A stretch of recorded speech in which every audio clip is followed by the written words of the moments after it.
righty.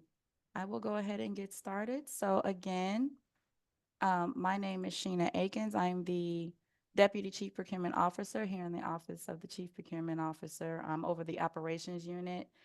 We work really closely with Office of Contract Compliance when it comes to these trainings and these tutorials for you all. So really happy to be here. So far, these sessions have gone really well, so I'm really excited to do this next one. It's one of our more highly requested topics.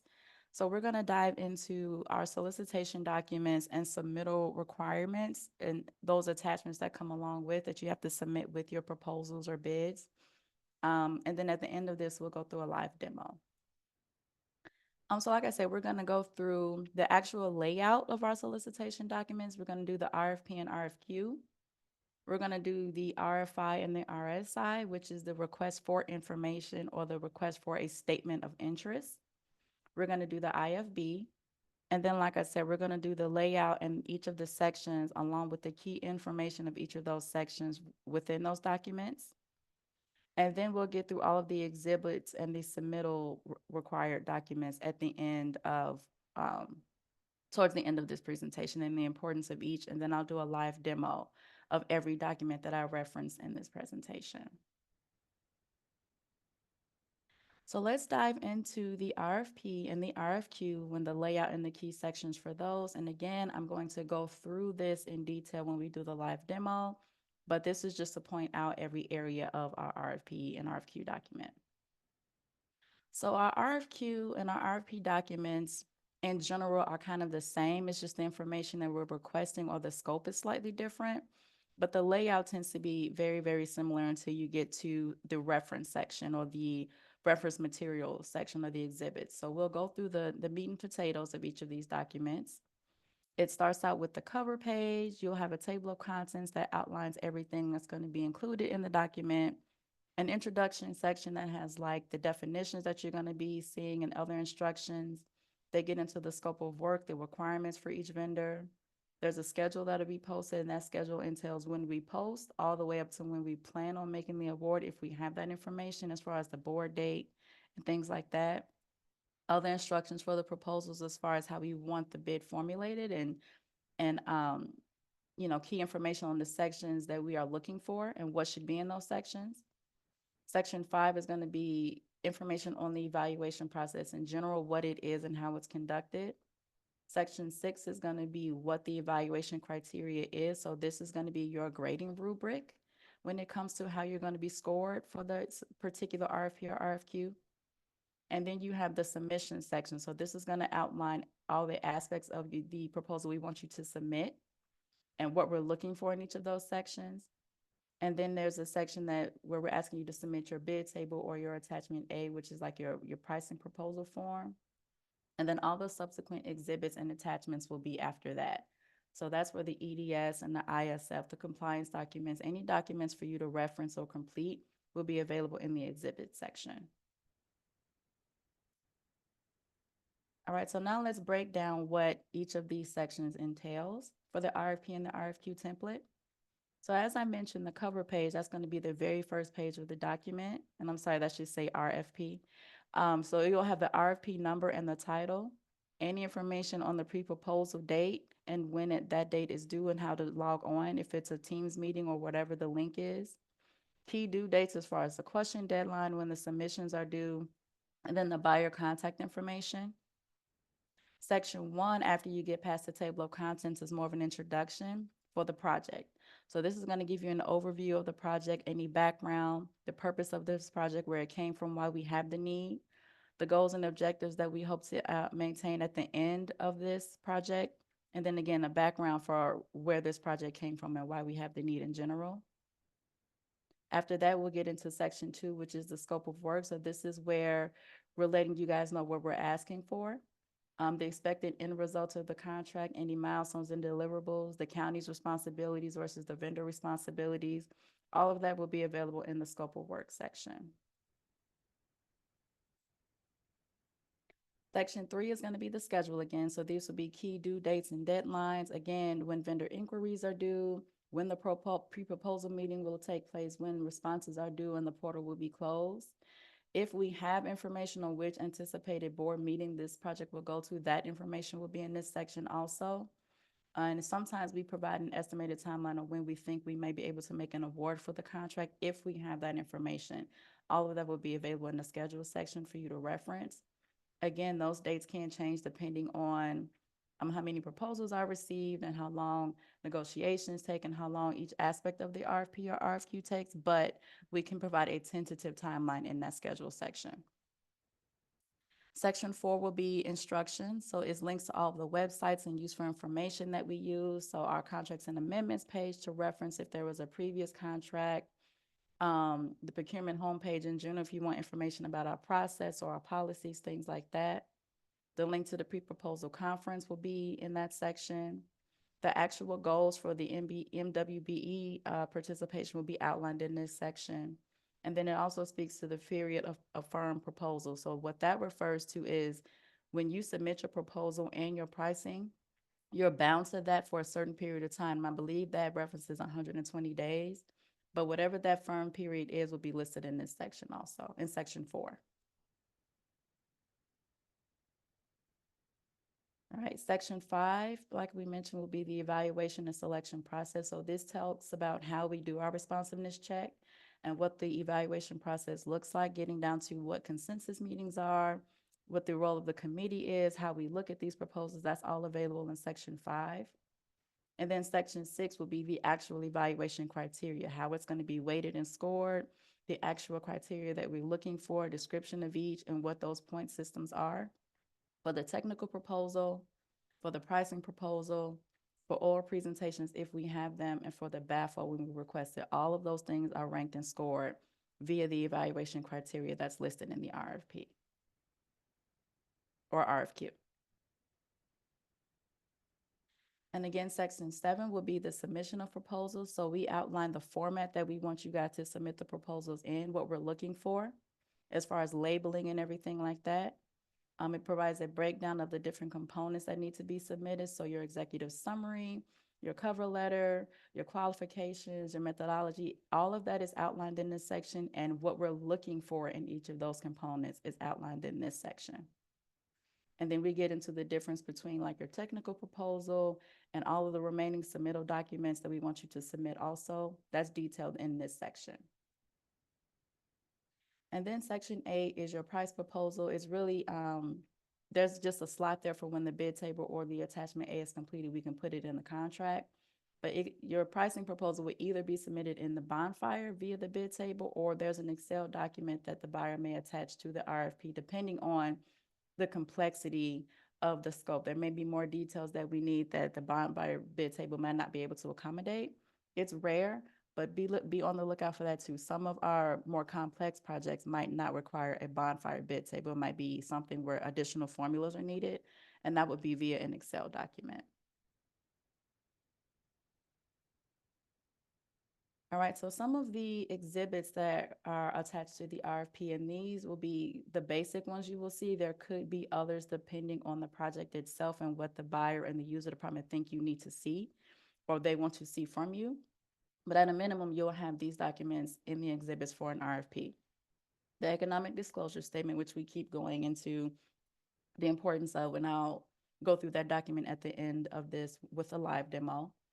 Our professional service agreement, this is where you'll also find the details of the insurance requirements, because we actually provide the PSA that's going to be your contract in one of the exhibits. So you guys have the option to redline if you need to. The identification of subcontractors form, or what we call the ISF, your compliance utilization plan, the addenda acknowledgement form, which is important, and I'll get into that in a second also. And then again, other documents depending on what the nature of the project is. So if it's an IT related project where your database may have to interface with some of our databases or our software, and there's personal information being involved in exchange, or if any money's being exchanged, there's a IT special conditions form that will be attached. If we're doing any consulting or auditing or debt collection type of services, there'll be a different form for that. And that's a certification for consulting and auditing services form. And that's just saying that we're giving you the consulting services for this form, but we won't actually perform on the contract for debt collection or auditing services. There has to be a segregation of duties, and that's what this form is for. and then the employee and business travel expense form. So if you're going to be having to do any travel, that's a part of the scope of work for this contract. There is a document that outlines a policy for that. And then there could be others too, but at a minimum, you'll see the first section at the top up to the addenda acknowledgement form in every one of our RFPs or RFQs. And then some of the exhibits for the RFQ, because even though the basic template is about the same, some of the exhibits and requirements are different. So within RFQ, the scope of work may be one of those exhibits and attachments, and it lists any administrative, technical tasks, any phases that they want the project to be implemented in will be in this section. Project information outlining the need and what we're looking for and how we want this project completed. There's an RFQ workbook that shows the current and future commitments of your key personnel, just to make sure that your company has the bandwidth to perform this contract while working on others. There's a confidentiality form in most of these, and again, a professional service agreement that you guys have the option to redline. Okay, so now let's dive into the request for information or the request for a statement of interest. These are two new initiatives that we've only been doing within the last year, maybe less than that. But they seem to have been working out really well in obtaining information and gleaning if vendors are interested in certain projects that we are interested in doing. And so the request for information, or what we call the RFI, is different from an RFP or RFQ. It's really intended to solicit information, ideas, and express interest from vendors. So, you know, when we post an RFQ or an RFP, we kind of know the end result of this contract. We kind of know where we want to go. But with a request for information, we're asking vendors to help us figure out how we can best meet our own need. It might be a new project that we've never done before, and we don't want to reinvent the wheel. So we're asking you guys for feedback. That's what an RFI is for. It helps the county gauge interest, not only that, but also inform input from vendors who are subject matter experts in the community on whatever area we are interested in posting for. It's inquiry only, so you're not submitting a proposal or a bid or pricing. It's just information so that we can get a better insight on how to move forward with the project. There will be no agreement that we will enter into with vendors as a result of an RFI. It's simply information-based. You guys are just giving us pointers. That's really what it's for. But the county will use the information that's obtained in the RFI to issue an RFP or RFQ once we have details and we have a better idea of how to move forward based on information that we receive. And then firms who do respond to our RFIs are still eligible to submit for a subsequent RFP or RFQ. You're not limited to one or the other. So even though you gave us information that helped us write the RFP or RFQ, you can still submit on that RFP or RFQ. So the layout for the RFI template is slightly different because again, we're simply just requesting information. There's no proposal that's due with that. So section 1 is going to be an overview. So it gives a quick summary and background of the project, the intent of the RFP, like what we're aiming to do with it, any goals that we're hoping to meet based on the information we receive. If there are submission requirements or documents that we are needing to see from you all, it'll be outlined in this section. And then we get into the actual scope, where we have the technical, operational, or network requirements, depending on what the nature of the project is. That'll all be available in section 1 of the RFI template. And then section 2 will be like submission conditions, right? The rights that the vendor has in submitting the RFI, the rights that the county has in reviewing and issuing a new RFP or RFQ, like I mentioned. And then the very last part of an RFI would be the attachments, and those are reference materials. So it could be blueprints, it can be publications that we have read that gave us interest in this project, so you guys know where we're coming from.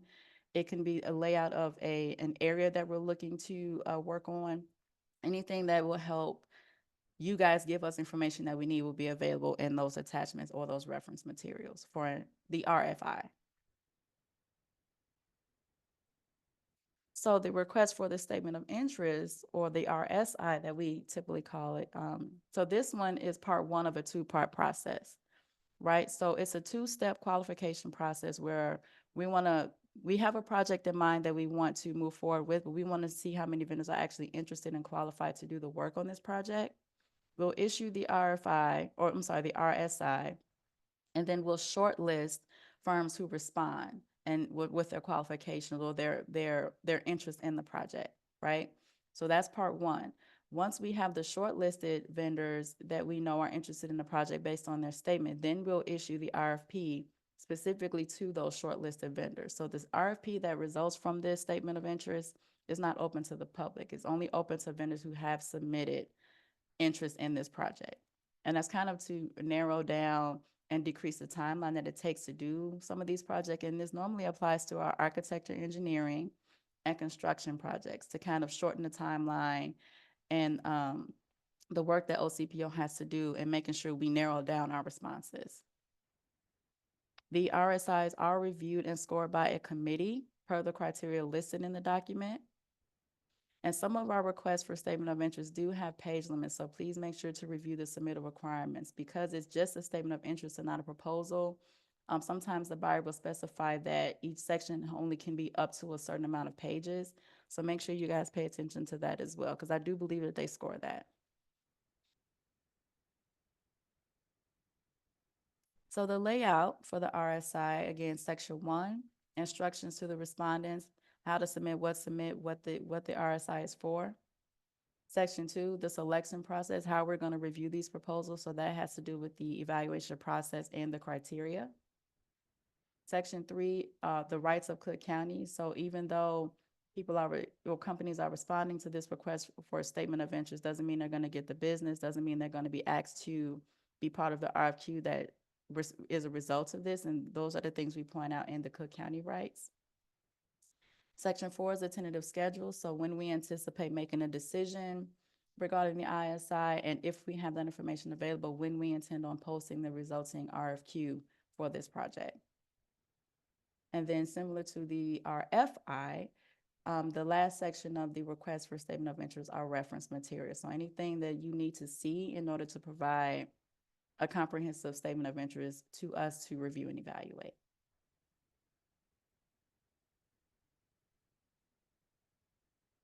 So next I will get into the IFB, or the invitation for bid, which is a price-based solicitation. The lowest responsive and responsible bidder will be awarded the contract. There is no evaluation or negotiation or adjusting pricing. The pricing that you submit will be the contract price for a bid. So let's talk about the layout for a IFB. So again, you have the cover page with detailed information about the project, the contract number, the buyer information, key due dates. And then there's a section that's called the IB section, which is the instructions to bidders. So this outlines like key definitions, key components of the bid and what the importance is, how many copies of everything that we want, and signatures and notaries required. All of that is in the IB, or the instruction to bidders section. After that, we get into the general conditions. So these will be like terms and conditions by code that we have to include in our solicitation template. So those would be county mandated, as well as any federal clauses that are required for this type of project. After the general conditions, we get into special conditions. So those will be more specific to the project itself. General conditions have to be posted with all solicitations. The special conditions are specific to the project itself that we are posting, depending on the scope or the specification. So it'll outline those exact things, right? Your delivery location, who you should contact once you are awarded the contract, estimated quantities and things like that. Those will all be in the special conditions section. Any notices that are required, milestones, things like that, will be in the special conditions. And then the specifications are after that. That's exactly what we're asking you guys for pricing for.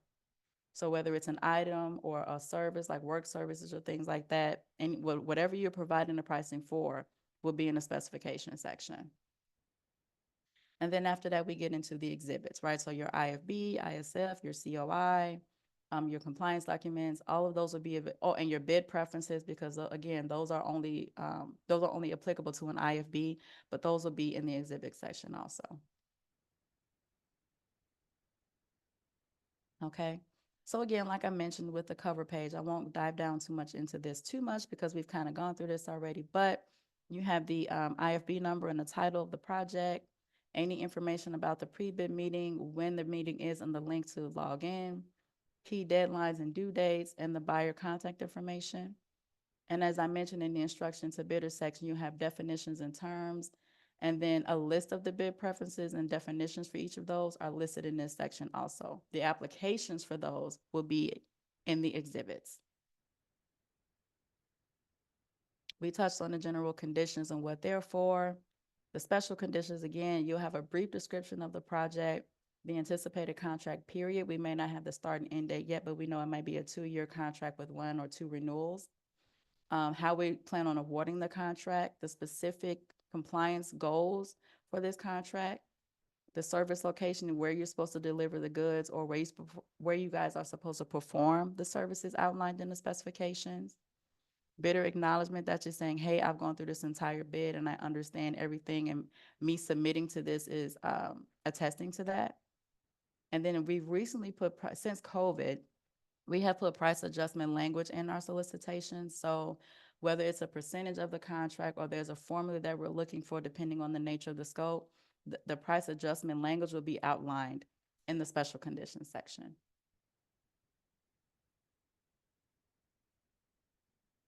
Okay, and then after that, you'll have the specifications. And like I said, the scope requirements, any milestones and deliverables, service deliveries and time. So if you guys have to deliver items to a certain location, we provide when that location is open, who you will contact when you get there, any doc information. We list all of that in the specification section of the IFB.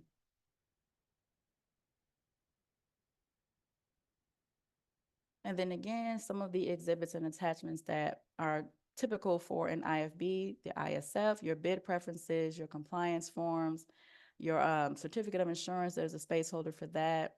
Then the acknowledgement form, the EDS, and then the Cook County signature page. All of that will be available at the end of the IFB document after the specifications and the bid table page, I'm sorry. Okay, so let's dive down deeper into some of our submittal documents or the attachments that are required to be submitted with your bids or your responses to a solicitation. So the most important, well, I don't want to say the most important, but a key one that we get a lot of questions about is the economic disclosure statement. This must be submitted with your response at the due date and time of your submission. And I know sometimes we've had vendors who've had difficulty filling it out and ask if they can submit later or once they know they're going to get the award. The answer to that is no, because before we can make the award, we have to do a background check. And this document is used for that background check. So it has to be submitted with your response. There are multiple sections to the EDS.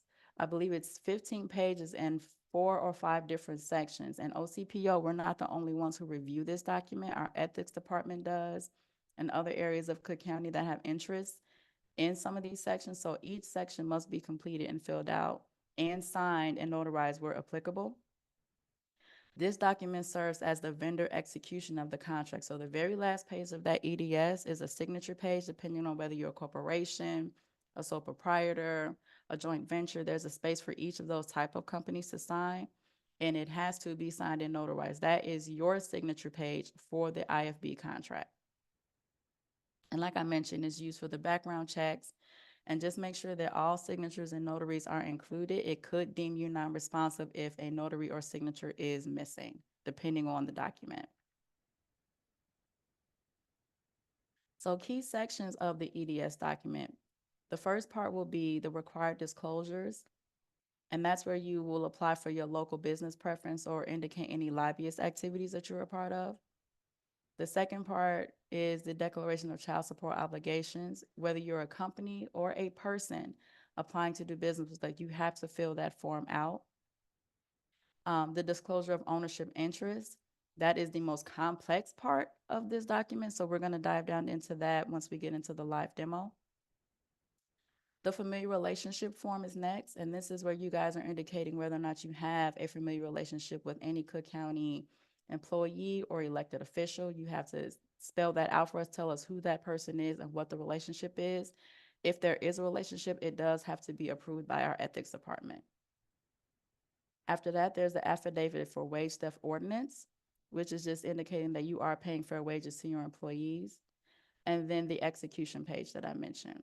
So all of these sections are part of that entire EDS document that has to be submitted with your response.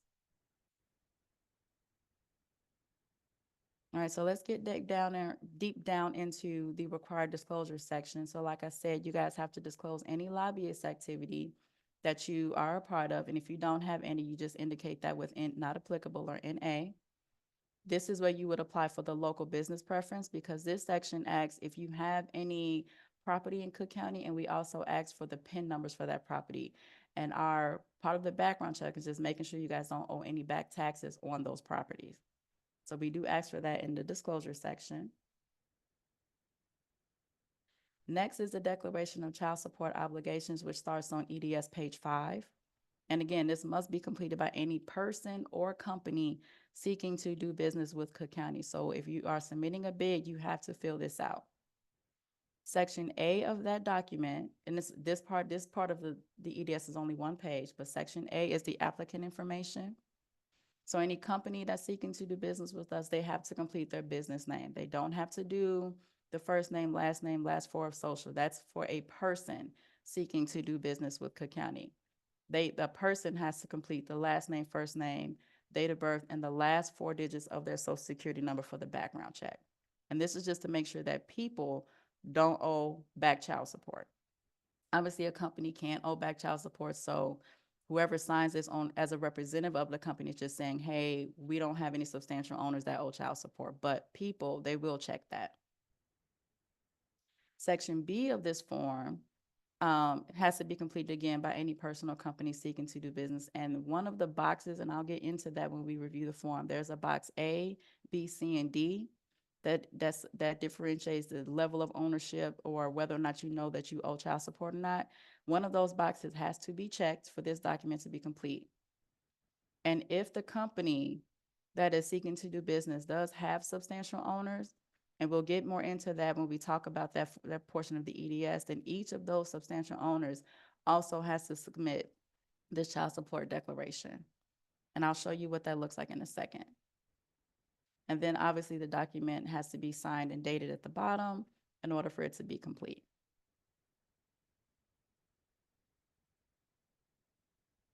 So the next portion, the disclosure of ownership interest statement, which is EDS pages 6, 7, and 8. On EDS page 6, it's kind of like the cover page of this portion of the EDS.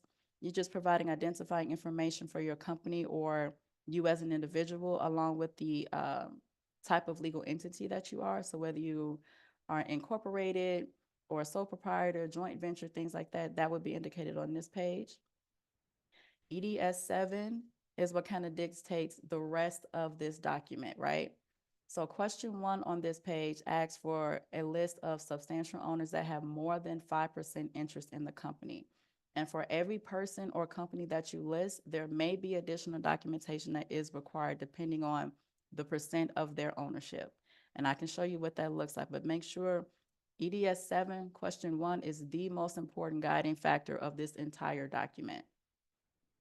So when it comes to question 1, any company that is listed in that question that has ownership of 5% or more, they also have to provide an additional ownership interest statement for that company.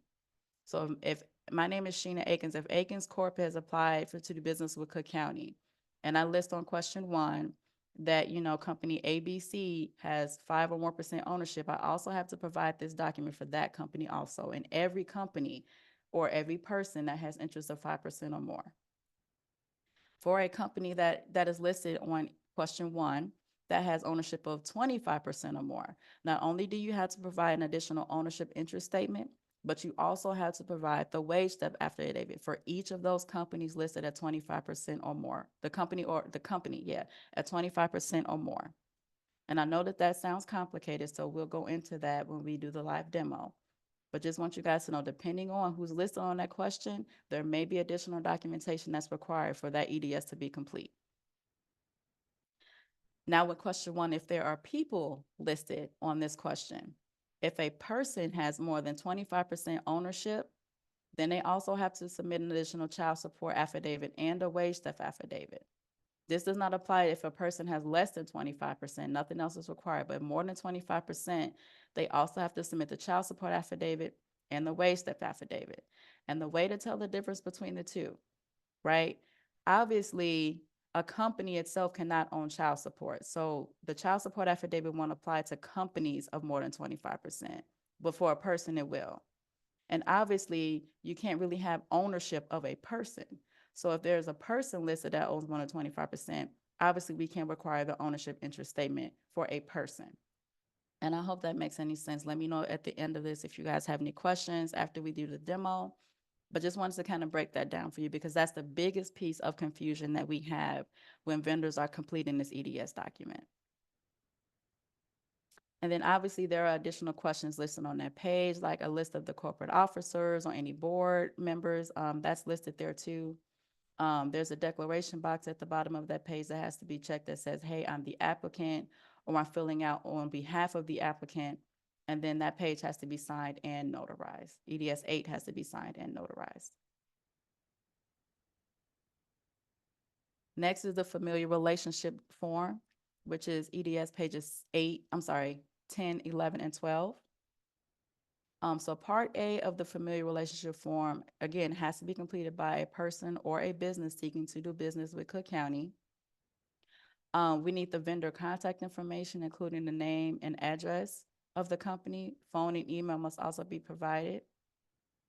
The first 4 questions of that document, and we have been working to get this changed, but the first 4 questions references person. That applies to a person or company. That just means applicant. I'm not sure why person was the word used, but all that means is applicant. So whoever is filling out this form, whoever is seeking to get this contract is who we're referring to when we say person. And then the 5th question on section A is information for the person who is completing on behalf of the company. So sometimes it's not the company or the president or CEO himself that's completing this document. We want to know who we contact if we have questions. So the person who is submitting this on behalf of the company, if it's a different person, would also submit their information in question 5. Part B of this form asks for a description of your business with Cook County. So we need the solicitation number. We need the proposal amount. So this is why this is required for every bid that you propose to, because the contract number and the bid amount will be different for each contract, right? The person who's negotiating the contract is always the buyer, and the person managing the contract is always the user department. Now, the buyer is more responsible for filling out those 2 than you are, but you at least at a minimum should put the solicitation number and the contract amount that for what the contract will be, because we will vet that information. And then part C is where you actually list any familiar relationship that you have with county employees or county officials. You must indicate who that person is, their title at Cook County, and what your relationship is. And then we have to have that reviewed by our ethics department before we can award a contract. Now, just because you have a familiar relationship doesn't mean that's going to be a problem, depending on the nature of the contract and how closely you will be working with that official. That's what's going to determine whether ethics approves it or not. And then the next section is the affidavit for wage theft ordinance. And again, this has to be completed. I know I keep repeating that, but we have had vendors submit with some of this information missing. You have to include the contract number for the solicitation that you're proposing on. And then part 2 of this is going to be the personal substantial owner information. So this is going to be the prime company that is seeking to do business with us. Also, the companies that are listed on EDS page 7, question 1, that have more than that designated percentage of ownership in the company. So it can be just a prime or a multiple list of companies with this document, right? So it starts with the person seeking to do business with Cook County or the substantial owner if they're not the prime. And all of that information does have to be listed. So there's a separate document that needs to be included in these CDS for every substantial owner, like I mentioned. So we can't list them all on the same page. There has to be a separate ownership statement or wage theft ordinance for those people or for those companies listed on EDS 7. And then obviously the FEIN, date of birth, address, phone, whatever is applicable to that company or person. And then in part 3, it's just a couple of check boxes saying that you're in compliance with wage theft laws. You must select yes or no. That is reviewed by the buyer and via the background check. So make sure you guys pay attention to that too, because I think a lot of vendors do miss that section, checking those boxes at the bottom. And then the last part of the EDS is the execution page. So like I said, this is the vendor's execution page for the contract. And then the county has a separate page that we will execute that binds us to the contract, right? So make sure that you guys are paying attention to this page and signing in the appropriate section, because there's a section for corporations, sole proprietorship, joint ventures, LLCs, things like that. There's a separate signature line for each of those. So pay attention to that. And then also, if the document is being executed by a corporation, it must be signed by the president or CEO of the company.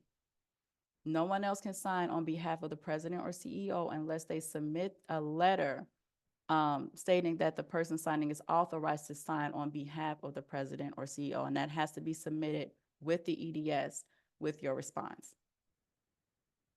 If the signature page is being executed by an LLC or partnership or joint venture, then for the LLC and joint partnership, the vendor should provide the operating agreement or the joint venture agreement to verify who can sign on behalf of the LLC or the joint venture. So we're just making sure that the people signing that execution page, binding this company to this contract, have the authority to do so. And then again, with the sole proprietorship, they must also execute that EDS document, and there's a section where they do that's outlined for the sole proprietorship. Okay. So one of the next exhibits that you'll find is the information for subcontractors form. This is a one-page document, but it must be completed for each subcontractor that you intend on utilizing throughout the life of that contract or that project. So even though you propose on different projects, the subs that you use could be different too. So these documents might be different depending on the project itself, but it must be submitted with your response. You must list the solicitation number, the bid amount, the current date, and the contract title in the top of that document. And again, I'm going to show you guys what I mean by that when I go through the live demo. The left side of that document is for the prime contractor information. So even if you're not using a sub for the contract, you still have to fill out the left side of that document with your company's information and your contact information. The right side of that document is for a subcontractor if you are using one. So you're going to outline what that contract, who that subcontractor is, and what they're going to be doing and providing on that contract. At the bottom of the form, there's a section labeled description of services or supplies. This is where you're also going to indicate what that sub is going to be doing and what percentage or price of that contract they're going to receive. So if you know the dollar amount you're going to pay them, you enter it there. If it's going to be a percentage of the contract and you have an estimate, that's where you would enter that information too. And then the bottom of this document does have to be signed for it to be complete. The next exhibit is going to be your compliance utilization plan. And we'll go through each of these documents too, but there's utilization plan form 1. And I believe this document is just saying, hey, I'm the company seeking to do business. And here is and then another section is, here is the company that we're going to use to fulfill our MBE goals. The second part of that is the letter of intent, which is form 2. So this is where the company that you're indicating you're working with is saying, yes, we're going to be doing these services with this contract the way that the prime is saying. And then the last part of that is going to be the petition for a partial or full waiver if you request one.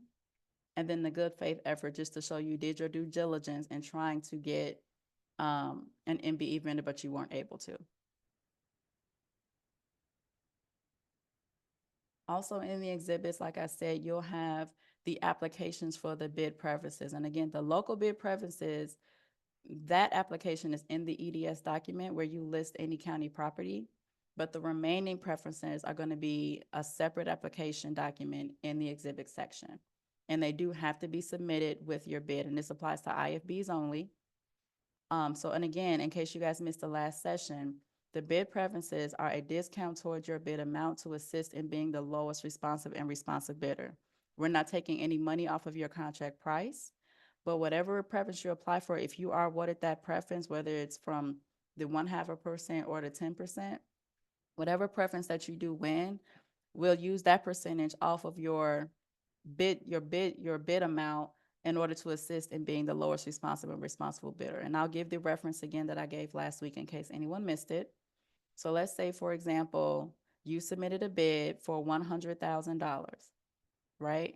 And then the next lowest bidder submitted a bid for $97,000. Obviously, the apparent lowest bidder is going to be the one who's that $97,000. That's typically who would win. But if you submitted your bid for $100,000 and you applied for a preference, one of these bid credits, and you won, and let's say it was 5%. So we're going to determine the award based off of $95,000, not the $100,000 that you submitted. Your contract will still be $100,000, right? But the $95,000 is an internal review that we'll say, hey, well, they were on the preference, so let's award them based on $95,000. So you would beat the bid that was $97,000 because you got this credit. But your contract will still be for the full $100,000. And I hope that makes sense. But it's just an incentive, not money off your bid. It's just to help you win. So make sure you guys pay attention to all those preferences because there's an application for each one. And again, they cannot be combined. You can only get one preference, but you can apply for, the ones that pertain to you. The addenda acknowledgement form, this is one that is often overlooked, but it is required with your submission. And I'll tell you why, because when we post addenda, sometimes based on the nature of the questions that we receive, we may have to make tweaks to the scope. And if it's a material change to the scope, we'll notify you in the form of an addenda, whether there's additional requirements or whether part of the scope is no longer needed. We'll notify you in the form of an addenda. So when you submit your bid, the buyer wants to make sure that you have read and understand the changes that have been made to the scope or to the IFB or RFP, what have you. You would outline that in the addenda acknowledgement form, just saying, hey, I understand the changes and my proposal or my bid reflects that. That's what we want to see. So that's the importance of the addenda acknowledgement form. Just in case you guys had any questions about that. And then obviously your bid table or your price proposal, again, must be submitted with each bid. Sometimes they are submitted in Bonfire. Depending on the complexity of the project, there could be an attachment A, which is an Excel document. If the bid pricing is more complex or has formulas that Bonfire is not compatible with. But either way, it has to be submitted with your bid. Once you do, with the Bonfire bid table, we get this question a lot. Vendors will ask us, how do I see the pricing once I submit? Because the Bonfire bid table, you can submit directly in the browser, right? We give you each line item that we're looking for. You just input the price and hit save. Once you finish completing the Bonfire bid table, you're able and submit your response, you're able to go back in and download the completed bid table with your unit pricing and the totals for each line item and for that entire bid after you actually complete the document. And that's a question that we get a lot also. So if you guys have any questions about that, please let me know. But again, failure to submit pricing is automatic non-responsive. The two things that will automatically deem you non-responsive if you fail to submit are the EDS and the bid table. There's wiggle room with everything else, but you have to submit those to be responsible or even consider to move forward with award.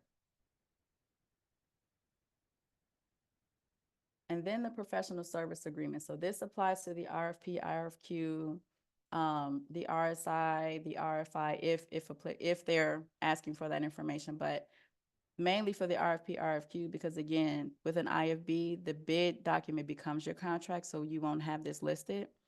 But we provide that the actual professional service agreement that will become the contract as an exhibit in our solicitation.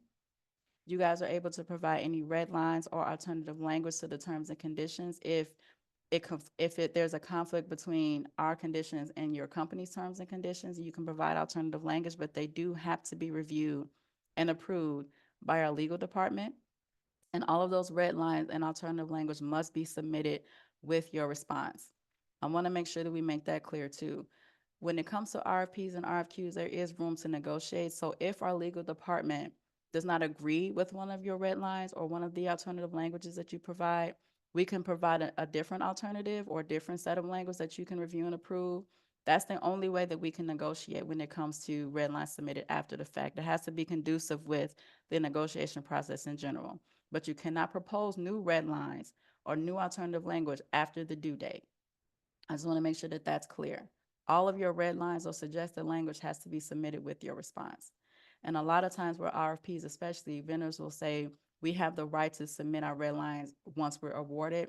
We have to review those red lines before we can determine if you're eligible for award. So please, please, please make sure that you guys are submitting those red lines before the due date and time of your response, because we will not consider them if they're not submitted with your response. And again, the county has the right to reject any red lines or any alternative language that are not in the best interest for Cook County as well as the vendor, because we do want to make sure it's a partnership. But just because you submit alternative language doesn't mean it's going to be in the contract. And we will notify you of that when we're doing the review process. Okay, so I hope I didn't move too fast. I wanted to give myself enough time to go through some of the actual documentation, like the solicitation documents and submittal requirements. So give me a second and let me just pull them up. We will start with the RFP, and this is one that is actually posted to the public. So let me make sure it's on the right screen.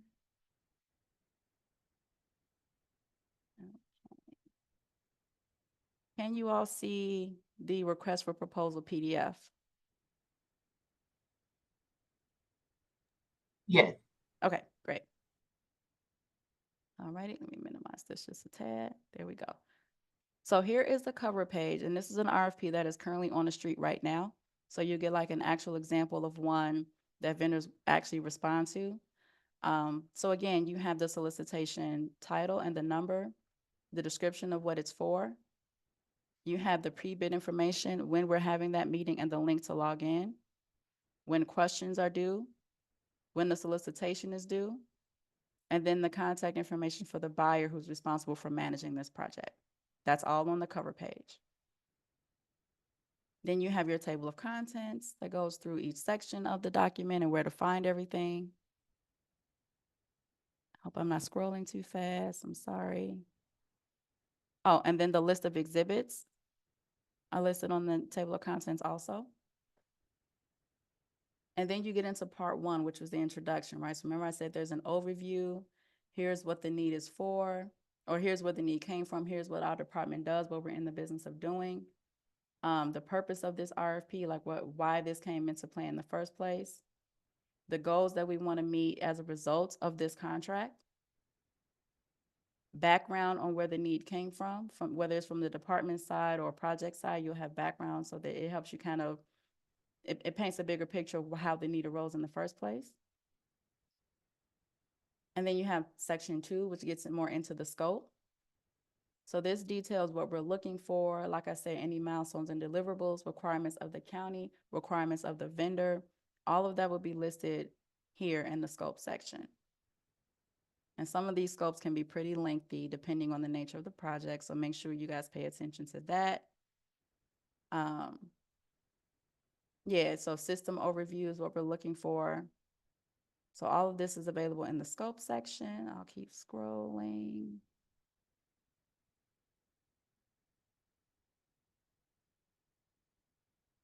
Oh, did I miss? Okay. Oh no, that's still part of the same thing. Sorry, this one is pretty long. Give me 1 second. Let me get to the next section. Boom, boom. This is all scope related.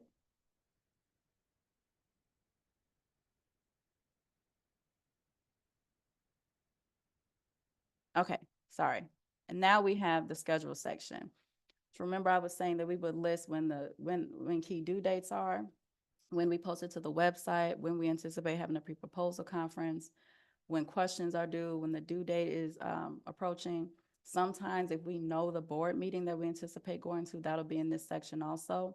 But it's just a tentative schedule of when we anticipate certain things on the project happening.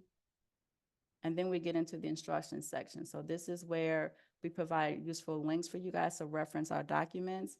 our homepage, how to log into Bonfire, where to find existing contracts and amendments, information on the pre-proposal conference, and the link, that's the one that's also available on the first page. We put it here also just in case. If you guys have any questions or need clarity when those are due, and the link to provide those. And then other key information as far as submitting a proposal in general in the instructions section. Next, we get into the evaluation and selection process. So remember, we talk about the way we do our responsiveness check, whether or not we accept proposals and what stipulates that, what the evaluation process actually is, right? How we ask for the best and final offer. And then we outline the exact evaluation criteria. So the difference of a responsive proposal, and then what the technical proposal actually is and how we score that. So here is the exact evaluation criteria that's going to be used to grade this particular RFP and the weights for each. How they're going to score pricing, what the weight for that is, oral presentations, what they're looking for. And then when we request the best and final offer, the percentage of the weight that will be also when we score. And then the next section is the submission of proposals. So this is a guideline on how you guys should formulate your response, right? It talks about timeliness and delivery, how to label your package so that it's easy for the buyer to read. And then it gets into some of the submission requirements, right?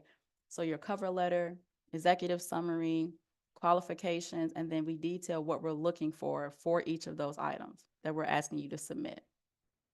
This section is very important in actually formulating a good response.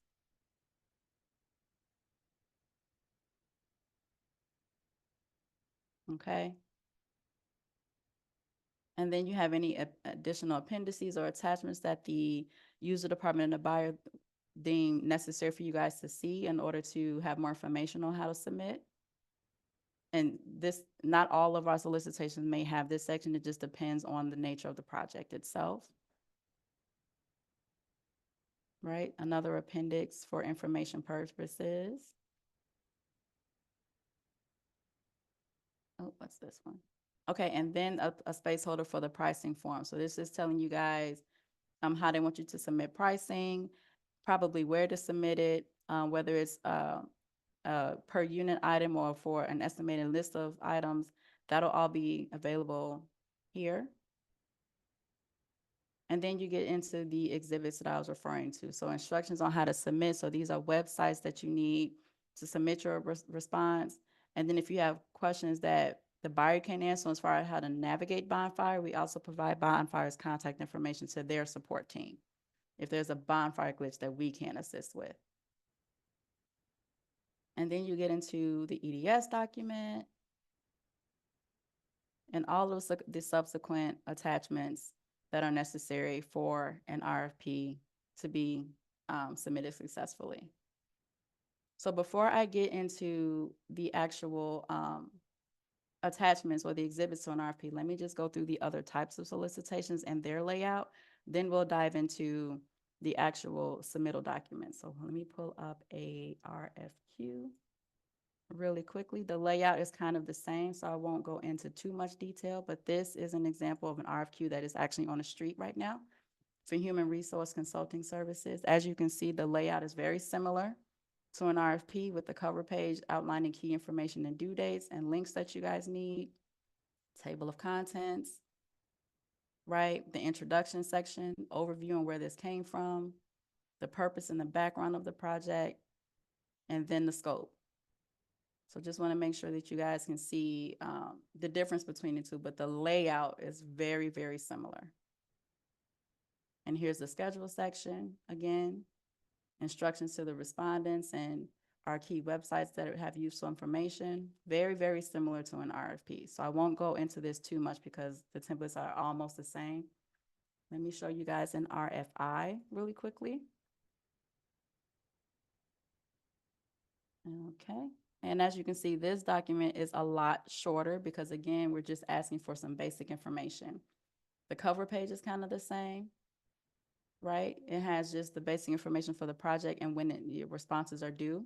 There's no pre-proposal or inquiry deadline very much, so that information isn't here. But it goes right into the overview and the background, what the intent of the RFI is, and then goals for the project itself. Any submission requirements and the links to download those documents. Any technical requirements or operational requirements for the scope that we're asking for. Instructions to the bidders, rights of the county and the rights of the vendor will be outlined in this section. And then any reference materials that were the basis for why we're asking for this statement of interest or this request for information anyway. And so all of that's here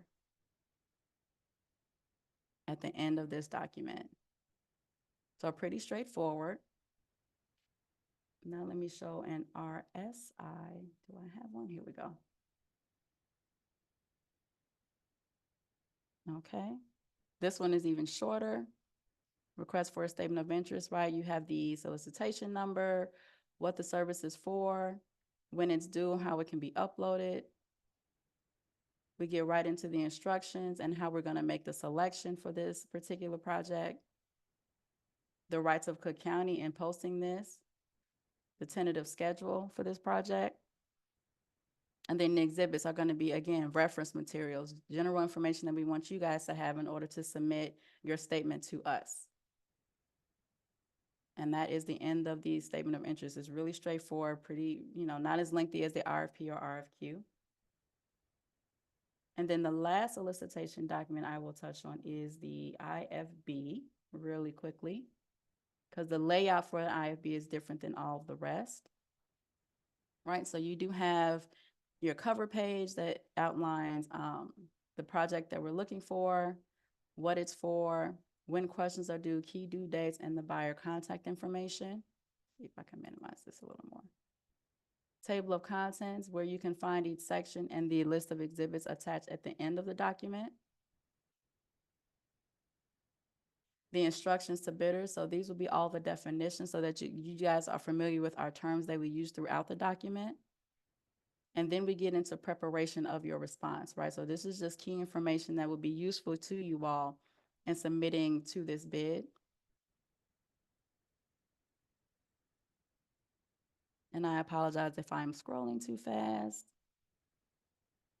right? Okay. And then we get into the general conditions that I mentioned. These have to be mandated by code that we have to include these in our solicitations. So that's what all of this is.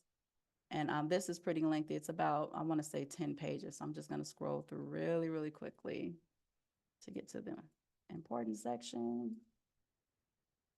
And then we can get into that EDS document. I want to make sure we cover that before anything. So after the general conditions is the special conditions, like I mentioned. So this is a little more specific to the project itself. You'll have a brief description on what we're asking for. The anticipated contract period. We may not have the date, but we can give you guys the period. What's going to determine the award of this contract? If there's any escalation that needs to happen, how that should happen. The specific compliance goals for this particular project. When questions are due. And here we go with the delivery requirements. So every location that this project needs an item delivered, we provide that here along with contact information and a schedule, and in most cases, a schedule of when those departments are open. Who to submit invoices to for this project or any other contact person. And here's that bidder acknowledgement section. Again, I have read and understand every aspect of this bid, and me submitting a response is attesting to that. And then you get into the specifications. So exactly what we're ordering, right? They're just showing you guys how to actually open a response in Bonfire, but we'll go through that when we do the website session next week. And then if there is a site inspection, this is a document that must be submitted with your bid just to say, hey, I was there, I understand the lay of the land, I can submit my pricing accordingly. And then we get into those same exhibits. Okay. So now let me just dive into these exhibits as I was explaining them earlier in this meeting. So this is the identification for subcontractors form. And remember, I was saying there are certain things that must be filled out, the RFP number, and sometimes the buyer will provide that for you. But your bid amount, the current date that you're submitting this project, and then the project title will all be in these first four boxes. Whether or not you are using a subcontractor, these first four have to be filled out. The left side over here is for the contractor. So this is where your contact information goes. Even if you're not using a sub, this is where your information goes. If you are using a sub, their contact information will go on the right side over here. And then this is where you describe what that sub is going to be doing and an estimate of what they're going to be paid on this contract for every subcontractor that you're using. And then obviously it has to be signed and dated at the bottom. But one of these is required for every sub. So that's the ISF document. This is for information only. I'll scroll past that. Here is where we're getting into those bid preferences that I was telling you guys about. Right, so this is the one for Veterans Business Enterprise and Social Disabled Veterans Enterprise. And this is the application itself. So it kind of explains all of the definitions, what the purpose of this for, how to know if you consider the Veterans Enterprise or not. And then you would sign and date, and this does have to be notarized with your application, with your submission. And then here's the social enterprise bid preference form, outlining what a social enterprise is, whether or not your company qualifies. You would check one of the boxes that pertains to you and then sign, date, and notarize. The Veterans Workplace Preference Form, here's what that looks like. So they're all pretty similar, but they are four different things. But whichever one you apply for has to be signed and notarized. But all of those outside of the local business preference are available as a separate exhibit in the IFB document because it only applies to the IFB. A space holder for the board approval letter if this project has to go to board. Here is the list of the compliance documents. Right, so here's that Form 1 that I was telling you about that the prime will fill out saying, hey, this is what we're going to be doing. Here's the firm that I'm going to be using, how much of the goal they're going to help me meet. And then Form 2 is the firm indicating that, yes, what the prime is saying is correct. This is what I'm going to be doing on the contract. And they would sign this and I think yes, it does have to be notarized. Here's that application for a full or partial waiver. And you can indicate why you're applying for a waiver.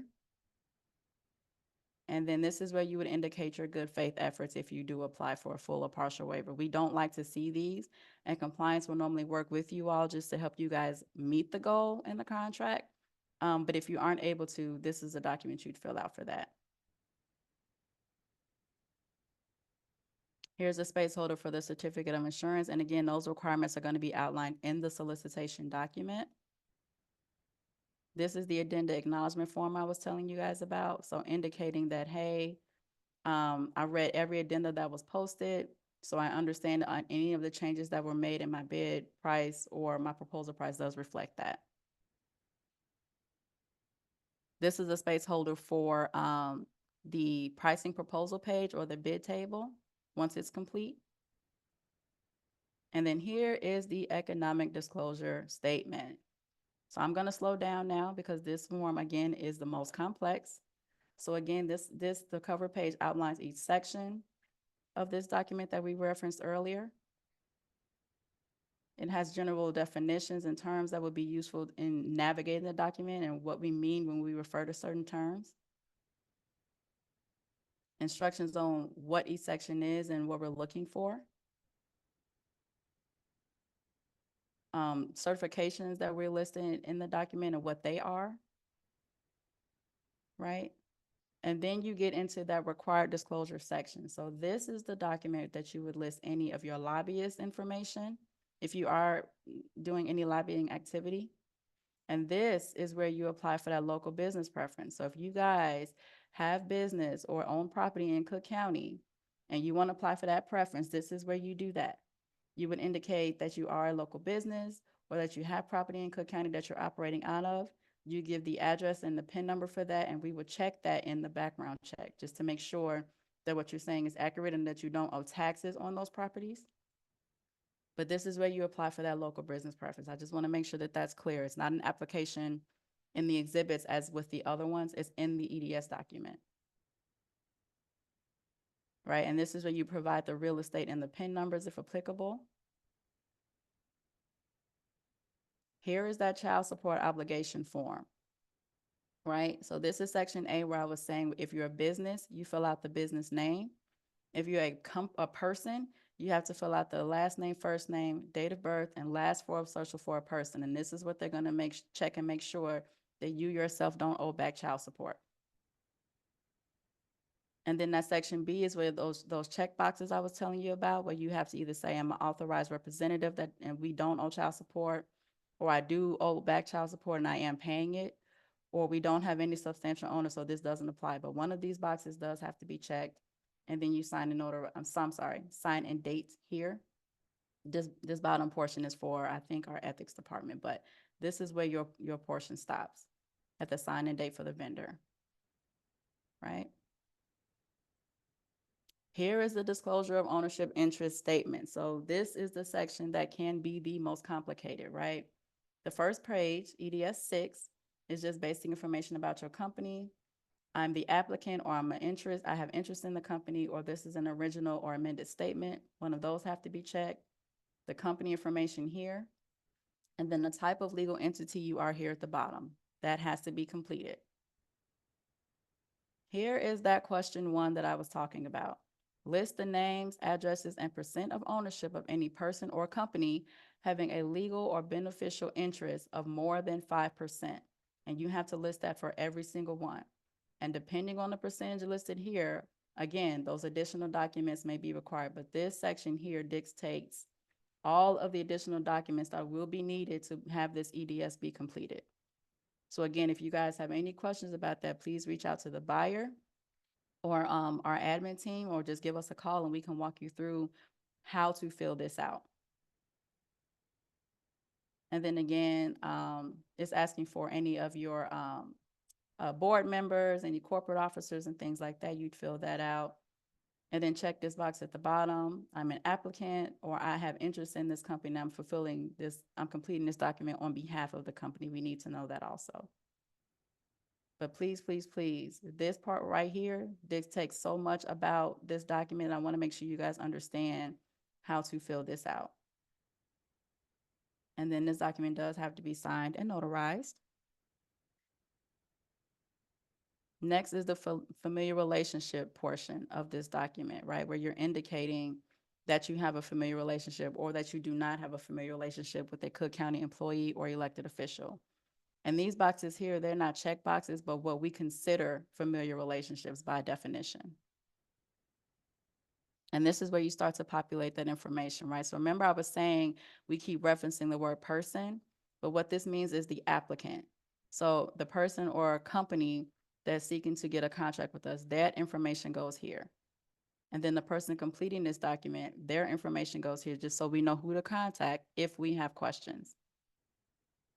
A description of the project, and this buyer was kind enough to populate this information for you with the contract number, who's managing and who's negotiating this contract, but you will have to complete this part right here, which is your bid amount or your proposal amount, so that we have that information. And then at the bottom, you disclose whether you're an individual or a business with no familiar relationship with Cook County. If you don't check one of these, we're going to look on this next page to make sure that you've indicated who your familiar relationship is with, right? So the person, their affiliation with Cook County, and the nature of that relationship, that all has to be completed here if you don't check one of these boxes. And if there are multiple people, we have spaces for multiple entries. And then again, this does have to be signed and dated. The wage theft affidavit, the last big portion of this project, right? The buyer was kind enough to put the contract number here. Sometimes they may not be able to, but make sure that the contract number that you're submitting a proposal for is referenced here, because the requirements of each type of project that we do are different. So you need one for every contract you're submitting a proposal or response to. And then information on the substantial owner. So this will start with your company information. But again, depending on what is listed on EDS 7 question 1, we may require a different document for those people or those companies as well. And then these are the check boxes that I was telling you about that sometimes vendors miss. You do have to select a yes or no, whether you circle it here or use the drop down, which I think you can do, yep. But you have to indicate a yes or no for this section and this section also. And then this document has to be signed and notarized. And then the very last part of the EDS is the signature page. So remember I was saying there's a separate line depending on what type of company you are. Make sure you pay attention to that. For a corporation, only the CEO or president can sign in this section. If someone other than that person signs, you have to submit a letter of authorization saying that, hey, this person can sign on behalf of the CEO or president. And the buyer will look for that when we see that a corporation has executed this document. And this document also has to be notarized. But again, this serves as the vendor signature page for this contract. And then following that is the county's signature page. So this is what we will sign once the award is determined. Are there any questions about any of the documents that I just covered? I know we went through that really quickly. And I kind of breezed through the compliance and the ISF document because the EDS is so, it's important and we get a lot of questions about it. But are there any questions or anything you guys want to see again? Or anything that you want to see that I maybe did not cover when it comes to our submittal requirements?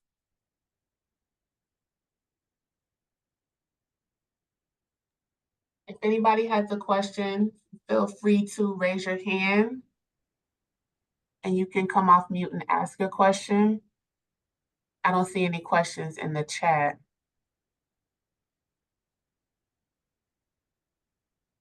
Okay. Yeah, doesn't look like they have any questions. Okay. I guess that's a good thing. Yeah. Okay. All right. Well, that is all that I have for today.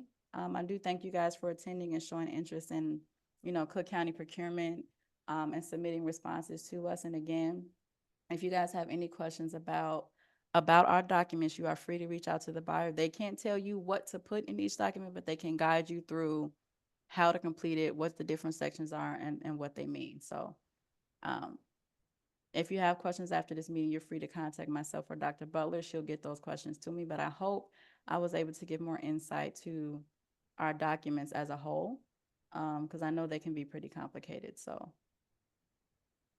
Thank you, Sheena. It was of course. very, very thorough. Very thorough.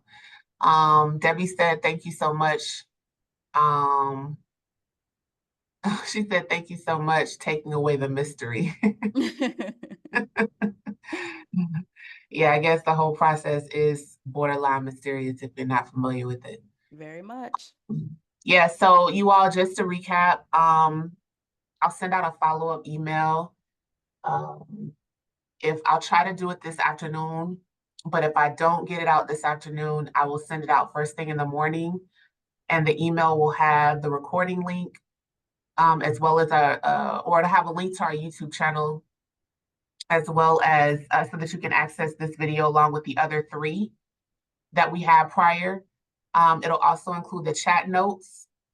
It will also include a link to the final training from this series, which is going to be next Tuesday. And that is the training where Sheena is going to take you through the OCPO website, so you can navigate that effectively. And so you definitely want to make sure that if you haven't already signed up for that training, you definitely want to do that. But the most important for a lot of people who weren't here for the first 3 trainings is to make sure that you connect on that YouTube channel and look at the other 3 trainings, because those were just as thorough as this one was presented. Let me see. Would you recommend going to YouTube and starting with yeah, Dwayne, I would. Because so she basically started with the intro to solicitations to talk about all the different types of solicitations. And then she did the request for proposal, request for qualification, which was part two. And then part three was the invitation for bid training. So they all kind of bounce off of one another or, kind of talk about all the different pieces. So Mhm. yeah, I would definitely suggest going and taking a look at all of those other trainings. And then closing out the circle next week with the final training.